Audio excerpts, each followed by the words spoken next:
J963. NBC presents Short Story. Today, James Aswell.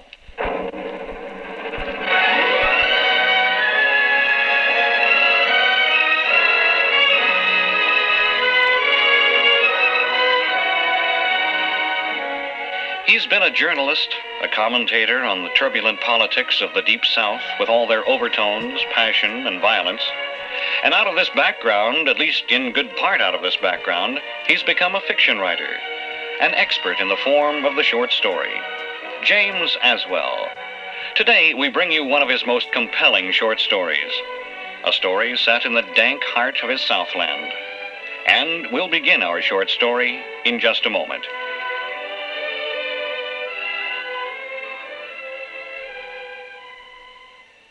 And now, Shadow of Evil by James Aswell.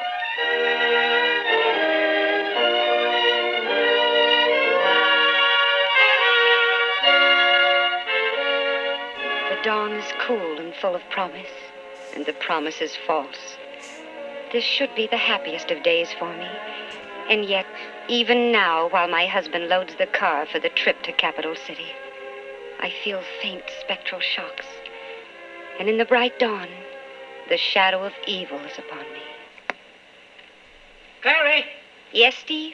Well, are you going to stay up there on the porch all day, honey? Come on. The car's all packed. Coming.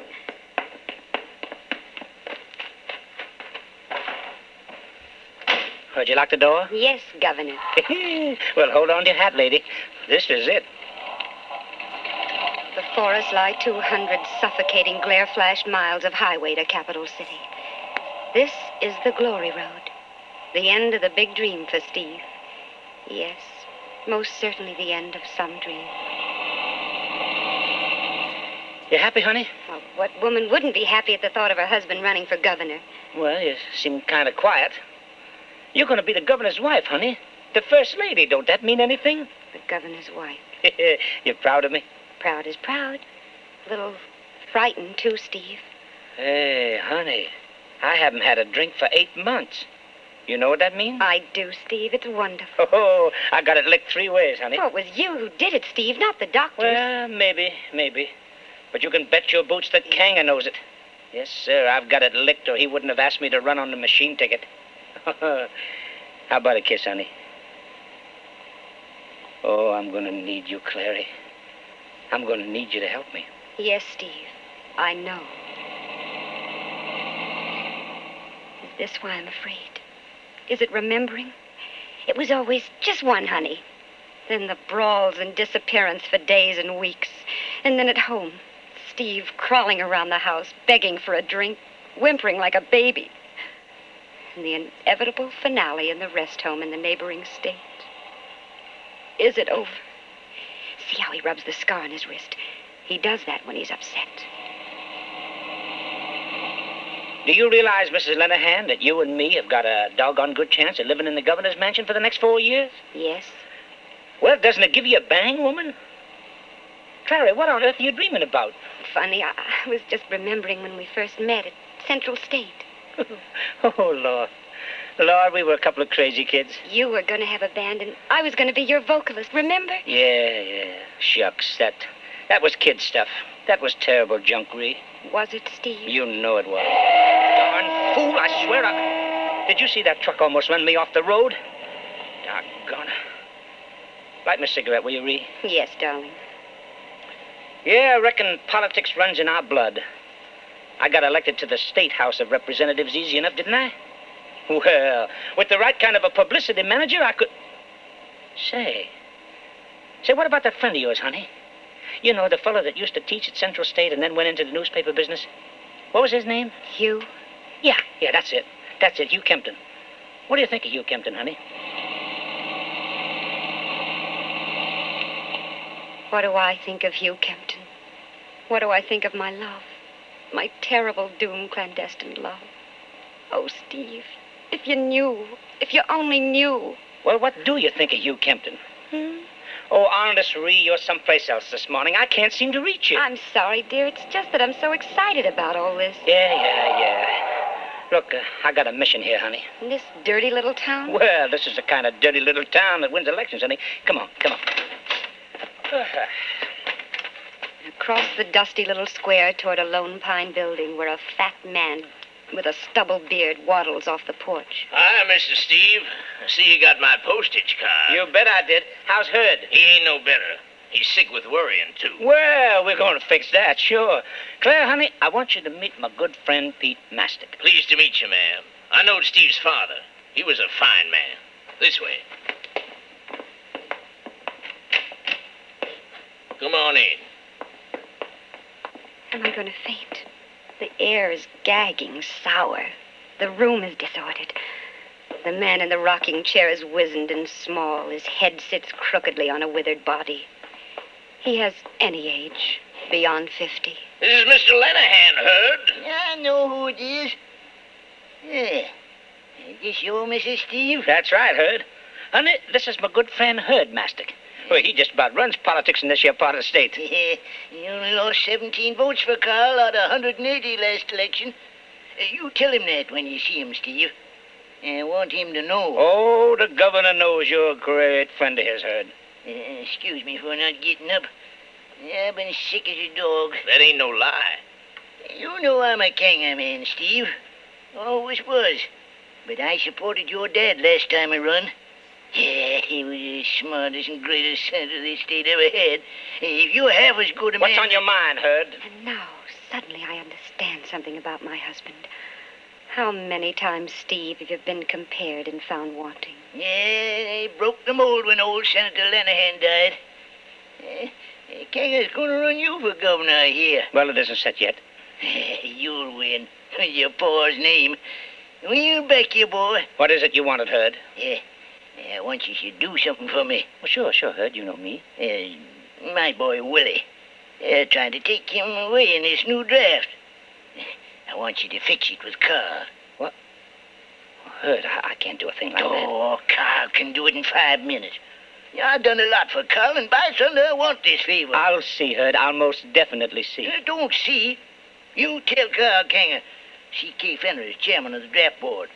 You was Carl signature for a truck deal some years back. All right, Hurd. All right, I'll take it up with the governor. Yeah, see what you do. We're going to help elect you, boy. But you got to pull with us. Yeah, you know what I mean?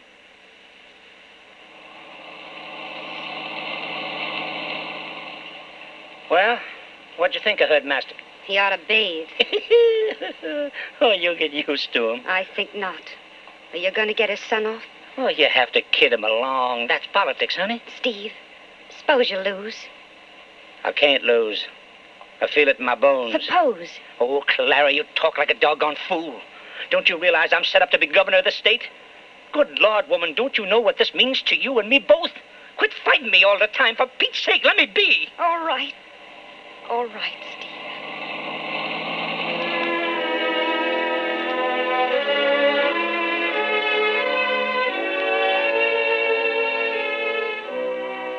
We drive on in silence. I try to sleep. But all I can think about is the postcard I sent to Hugh, telling him that Steve and I would be in Capital City tonight. I wonder if he'll come and see me.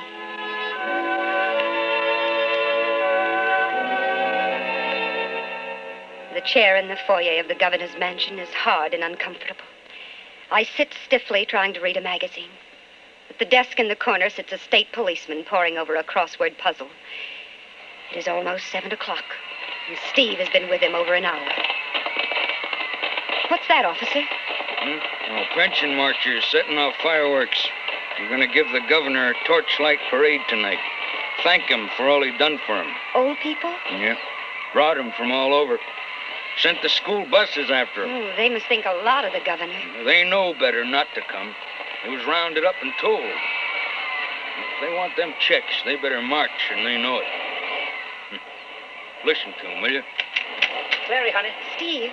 I'm sorry I was so long. Will you come in here, please? It looks good, darling. Things look very good. Darling, I want you to meet Governor Kanger. This is your wife, eh, Steve? I'm very honored, Governor. Sit down, girl. I'll be quick. Thank you. She dresses too fancy. Get her some clothes like poor folks wear. Make her don't be afraid to sweat. You hear, girl? I'm going to make your husband governor. You watch yourself. Don't get no scandal on you. And keep him off the booze, hear? All right, you can go now. Steve, you stay here. I want you to meet Pietro Bell. He's the money. You got to keep him happy if you're fixing to run. We won't be long, honey. Wait outside, huh? Yes, Steve. The trooper stares at me, wondering. I sit on the hard seat again, and I'm trapped. Trapped. Nowhere to go. Nothing to be done. I want to see a friend of mine who's around here. And I told you I'd lose my job if you come in here. You know what the governor said. Now, if you won't listen to me, maybe this will... Oh, don't! Wait! You know this fellow, ma'am? Yes, he's a friend of mine. You know, you better quit waving that club, Harrison. Someday the governor's going to be murdered, and people will wonder if you did it. Hello, Clary. You look swell. He looks the same as ever. Tall, angular, slightly stooped. Owlish behind the horn-rimmed glasses. Now, listen, you can't stay in here. Okay. Sorry, Clary, I'm verboten in here. But where can I call you? Wait, I'll walk outside with you, Hugh. Now, ma'am, the governor you said... shut up. I'll do as I please. Come on, Hugh. Magnificent. Oh, they make me so mad sometimes with their self-importance. Let's talk here. From what I hear, this'll soon be your front porch anyway. Hugh, I'm glad to see you. So glad. I've thought about you. I've thought about you, Clary. I'm leaving here, you know. I didn't know. Going with the AP in Washington. Tomorrow. I'm glad I got to see you one more time. You're leaving? For good? There's nothing here for me anymore, Clary. Steve will probably be elected from what I hear. It's horrible. Don't you want to be the governor's wife? It's these people. Master Kanger, Bell. Hugh, tell me what's going to happen to us. To Steve and me. Steve has a magnificent opportunity in this state, Clary. He can stand up to these people. Even to Kanger. He can do a lot. You're wrong. They're running Steve because he's weak and they can control him. No, Clary. Listen, this gang knows the things they've been doing are going to blow wide open. They smell jail, and the only way they can prolong the stealing is by running someone with a name that means self-respect and decency. Sure, they want to control Steve, but he can balk them, Clary. He can make them sweat if he has the courage. If? You still love him, don't you? I don't know. He's changed so. This ambition to be governor's under his skin, it's eating him. Oh, Hugh. Hugh, hold me. Hugh, just for a minute, please. Clary. Little Clary. Hugh, do you still want me? I never wanted anybody so much in my whole life. Then let me go away with you. Away from here. Oh, Hugh, take me with you. No, Clary. No, I won't be an escort out of Dublin, honey. I don't understand. That's professor talk. You see, I love you, Clary. Hugh, Always have, with each separate nerve. But you never loved me. I do. No, Clary. Those months when Steve was sick and you were in trouble, I was a comfort to you. You didn't have to mother me the way you did Steve. But in your eyes, I'm an IQ, not an equal. You love Steve the only way a man wants to be loved, Clary. You'll get used to politics. You'll even get used to being the governor's wife. Hugh, don't patronize me. Steve has no business being governor. It'll kill him. It'll kill me. He isn't going to stand up to Kanger. He's going to make a doormat of himself just the way he has all of his pitiful, tortured life. You don't give him respect, Clary. Respect? Do you know what it's like watching a fine, handsome man crawling like a 2-month-old, begging for a drink? It's a sickness. It's outside moral judgment. Oh, Hugh, for heaven's sakes, take me with you. No, Clary. You've a job. Running off with me wouldn't help. It'd kill Steve. It'd kill you. It'd kill me. There's no happiness in it for anybody. One of us is a coward, Hugh. You for not taking me, or me for wanting to run away. Morality makes us both cowards. Goodbye, Clary. Oh, don't go yet. Goodbye. I'll come after you, Hugh. I'll come to Washington. I don't think you'll leave him. My luck to Steve. Oh, Hugh. Hugh. Oh, Hugh.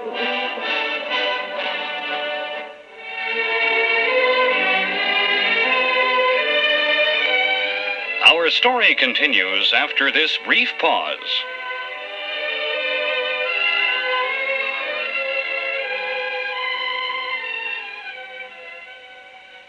And now, back to today's short story.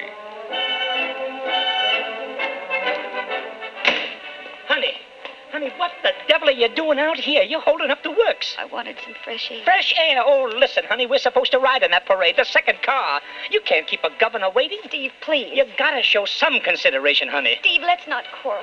Please, I'll do anything, but don't let's quarrel now. I couldn't stand it. Okay, honey, okay. Oh, say, honey, everything's fixed. Bell says okay. I rang the bell, do you hear? All I have to do now is meet that bunch of Kangar leaders at 10 o'clock, and we're in. Oh, don't that make you happy, honey? Yes, Steve. I'm very, very happy.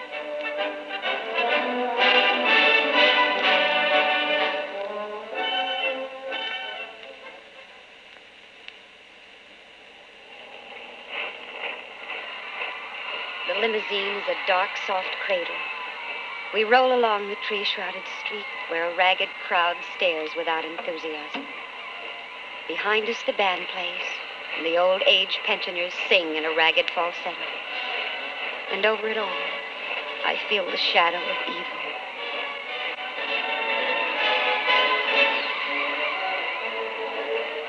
After the parade, honey, we go back to the mansion for some barbecue, and then at 10 o'clock I meet the bosses. If they say okay, well, that's it. I'm in. Well, what's the matter? I wonder why we're stopping. Steve, that man on the curb, he's coming toward our car. What the devil does Steve, he he's want? got something in his hand. He's going to throw it at us. Steve, look out! Run this for governor, you kangar hound! It's all right, honey. It's all right, it's all right. They got him, they got him. Oh, Steve, don't let them kill him. Oh, Steve! It's all right? Yes, we're all right, officer. He threw something into the car. Now, let's have a look. Well, a skunk. A dead skunk. Is the man who threw it all right? All right. Well, now, I wouldn't exactly say he's all right. He's dead. Dead, but he only... We can't take any chances, lady. It might have been a bomb, honey. But it wasn't. Doesn't it matter that it wasn't? Oh, you're taking this much too hard, honey. Now sit back and relax. Come on. Get that thing out of here, will you, officer? A pleasure, sir. All right, driver.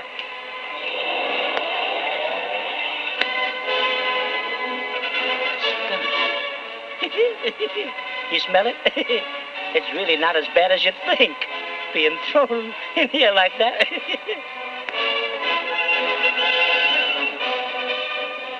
Crowd is quiet now. A man is dead. What prompted that final futile gesture of defiance? A dead skunk thrown into a car. Are there more like him? I look as we move along at a silent, staring, faceless throng. Their silence screams at us. Beware. Listen, honey, I got an idea. Let's get out of here, huh? We can find a nice, quiet place somewhere and have something to eat, and then I can come back here about 10 o'clock to meet Kangar's bosses. What do you say? Oh, Steve, I'd love it. Honestly, I'd just love it. All right, darling, come on. Come on, we can duck out here and walk up the main street. There's a place up here called Pete's Gardens, just way up here. Oh, it's good to be quiet. Yeah, it's been a big day, all right. The biggest in my life, I reckon. It isn't over yet. Suppose Kangar doesn't want to run you. Oh, they'll want me, honey. Why, did you hear that crowd when I stood up after the parade? Yeah, they'll want me, all right. You want it pretty bad, don't you? Ree, honey, I don't just want it. I hunger for it. I hunger for it. I never felt like this before. Well, except when I was drunk, maybe. But I ain't drunk now. I'm sober. And this is real, honey. This is it. Stop a minute, Steve. What is it, honey? Kiss me. Kiss me hard. Hard, Steve. Hard. Oh, Ree. Ree, I need you so much now. So much, honey. And I need you. I know it now. I need you, Steve. Confused, stumbling, doomed. With a wonderful, simple kind of need I've never felt for anybody else. Not for Hugh. Not for anyone.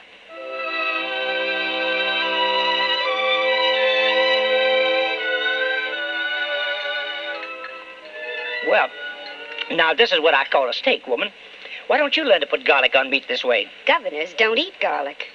Well, this governor's going to eat a whole bale full every day. Oh, say, honey, what time is it? Only 9. Plenty of time. Oh, it's nice being alone with you, Ree. Look at me, Steve. Full in the eyes. Yes. Yes, I love you. Listen. Hey, honey, listen to that. That's my name they're shouting. By golly, Ree, you know what? I wouldn't do it, of course, but I believe I could take a drink tonight. Just one drink and stop right there. Think so? Oh, I know it. Would you like something to drink, sir? Oh, no, thank you. Waiter. Yes, ma'am? 2 scotch and water. Clary. That's all, waiter. Yes, ma'am. Well, when did you start drinking? And why, too? I want to prove something. What? I want to see you take a drink, Steve. Just one drink. And then stop. Clary, I swore I'd never take another drink. I've licked it. That isn't licking it, Steve. Well, you haven't licked it until you can take it or leave it. There's no choice, then someday you'll start feeling low or sorry for yourself again, and wham. But if you had the control to take one drink and stop... Clary, you don't know what you're doing, honey. Yes, I do. It's that first drink that's got you frightened. It's always there, always in the back of your brain, whispering, come on, take me, and I'll destroy you. I don't know. I don't know, Clary. You've always been there to say no for me. Well, sometimes you've got to say it for yourself. I won't be there every time, Steve. Honey, whenever I've been tempted, I've thought Clary would be ashamed of me. I can't do this to her. And now you're telling me it's all right. Yes. Your drink, sir. What am I doing? He won't be able to stop. I know that. I know it as I know I'm a woman. And it'll start again. The old cycle. The sodden nights and days of insecurity with Steve raving drunk. The horrible beatings. And the sly patronage of psychiatrists for both of us. But at least I know this. I can meet that and deal with it. This evil slime into which he's being dragged. I can lose him to that. He can lose what little self he has. So I will endure it. And this time there'll be no Hugh. Nobody to run away with. Nothing. Nothing but Steve. Well, darling? I can do it, Clary. I can do it. I'm confident, Clary. Here's to us, Steve. To us.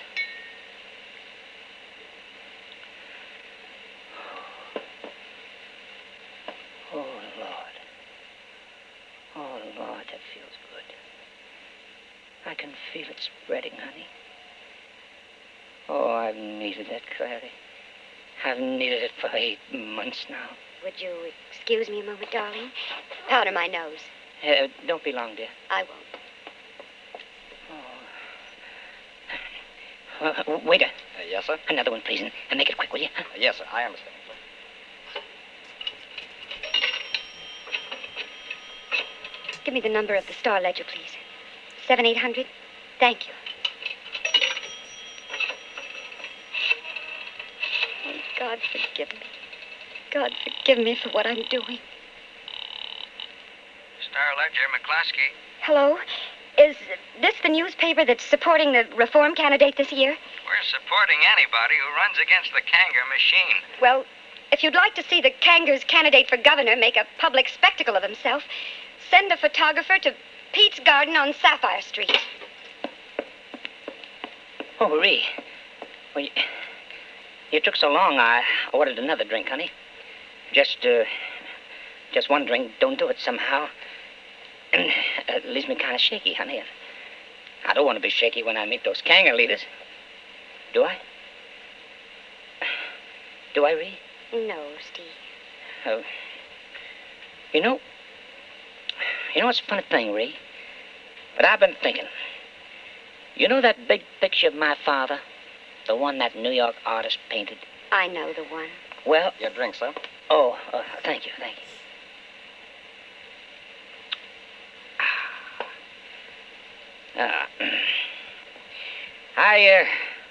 I've been thinking, honey. When I'm governor, we're going to hang that picture right over the front door of the mansion. Yes, sir, when I'm Governor, Ree,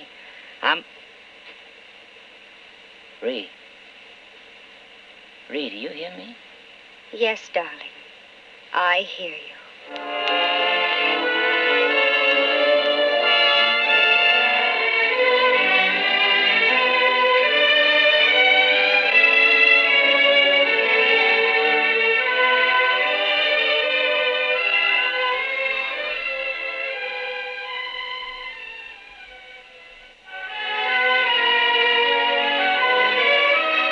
This has been NBC Short Story. Today, Shadow of Evil by James Aswell.